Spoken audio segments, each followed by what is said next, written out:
Welcome to the Star Podcast. Wow. Star Podcast. Welcome to the Star Podcast, hosted by TPS Group of Companies. Each week, we share tips and stories from safety, trucking, and recruitment, and everything in between. Listen now.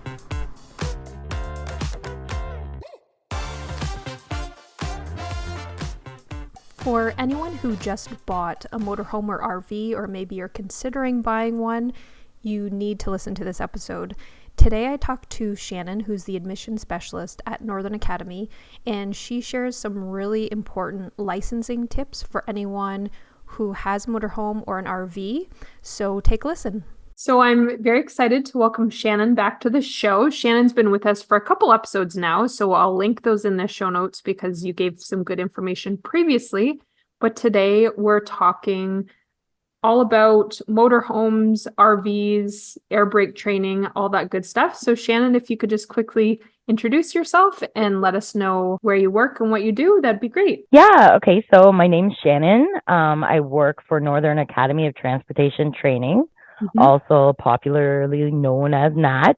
Yes. I am the admissions manager for the company. So I take all the information. I know everything about all the programs. I give everybody the information that they need for our programs and get them enrolled. And then, of course, we have a great team that helps with everything else and the trainers and everything like that.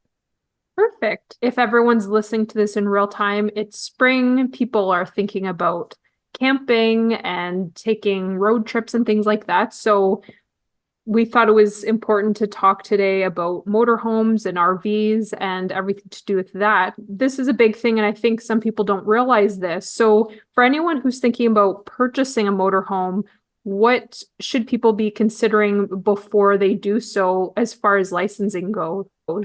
I'm really excited that you asked that question. So funny thing today, I just received a call inquiring about our air brake course. Okay. The gentleman just purchased an RV, and that's normally what happens.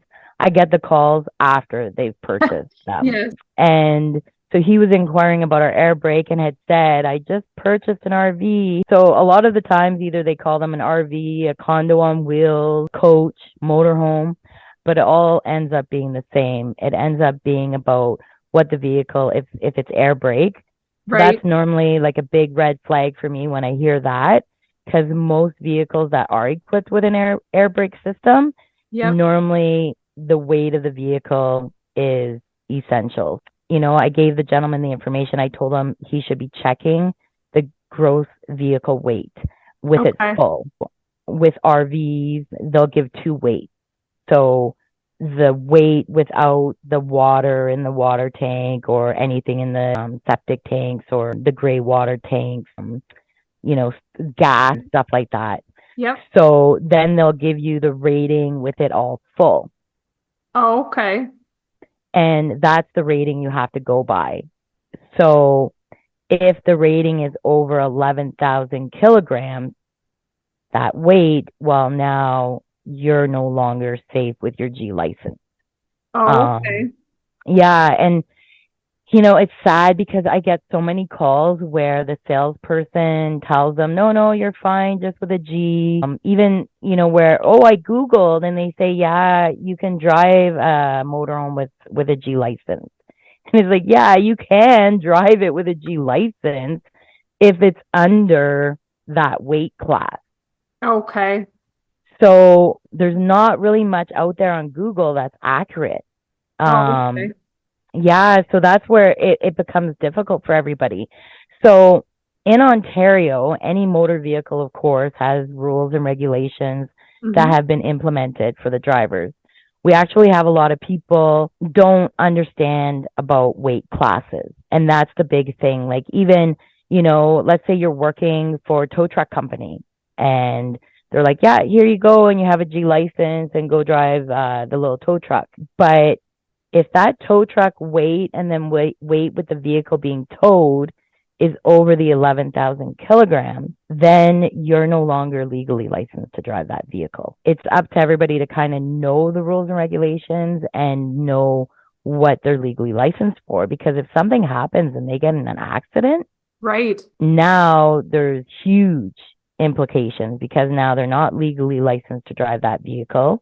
If somebody, unfortunately passed away in the accident, now there's a whole bunch of other legal issues that could be involved.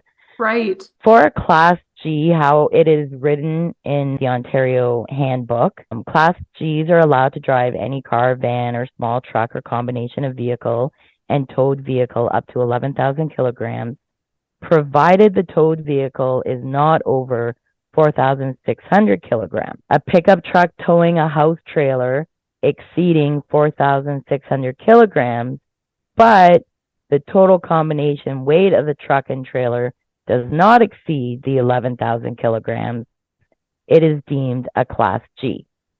Okay. So they do have weight limits for trailering as well, right? Mm-hmm. So, but again, that trailer could be over that 4,600 kilograms as long as the total combination weight does not exceed that 11,000 kilograms. So you really have to watch the weight. Yes. Yeah, it's all about the weight. So now a lot of motorhomes, coaches, whatever, the gross weight exceeds the 11,000 kilograms, which now means that you're no longer able to drive them with the Class G license. So when you're looking at purchasing, check the vehicle gross weight and remember of when it's full. Then you'll be able to see, okay, if it's under 11,000 kilograms full, then my G class will cover this.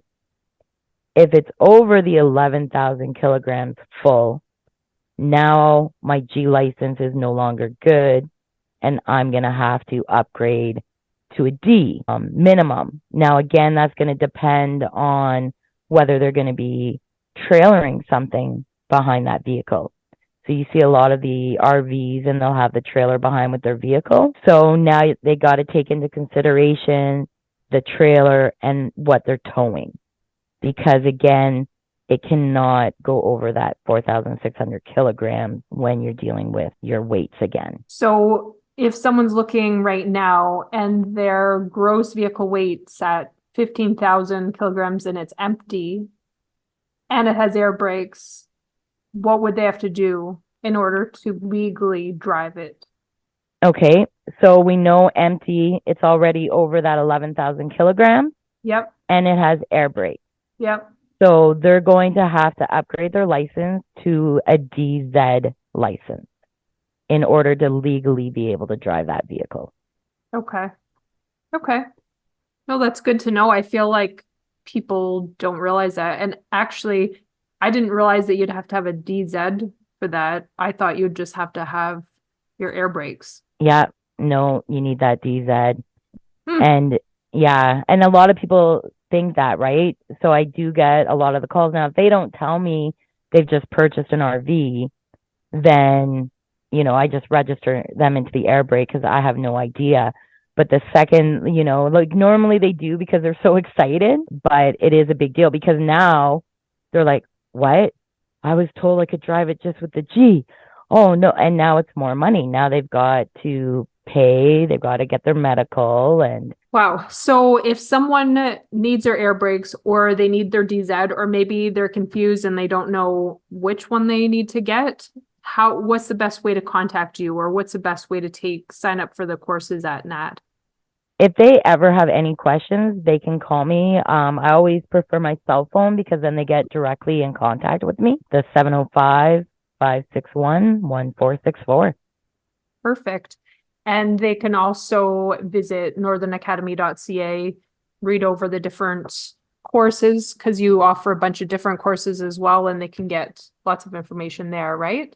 Yes, our website is full of lots of our courses and information. And then also it has an easy way to register on there and to contact us directly too. Awesome. Thank you so much for joining. You shared a lot of really great information, so we appreciate it. No problem, Leslie. It's been a pleasure and thanks for having me again. Star Podcast. Whoa. Star Podcast.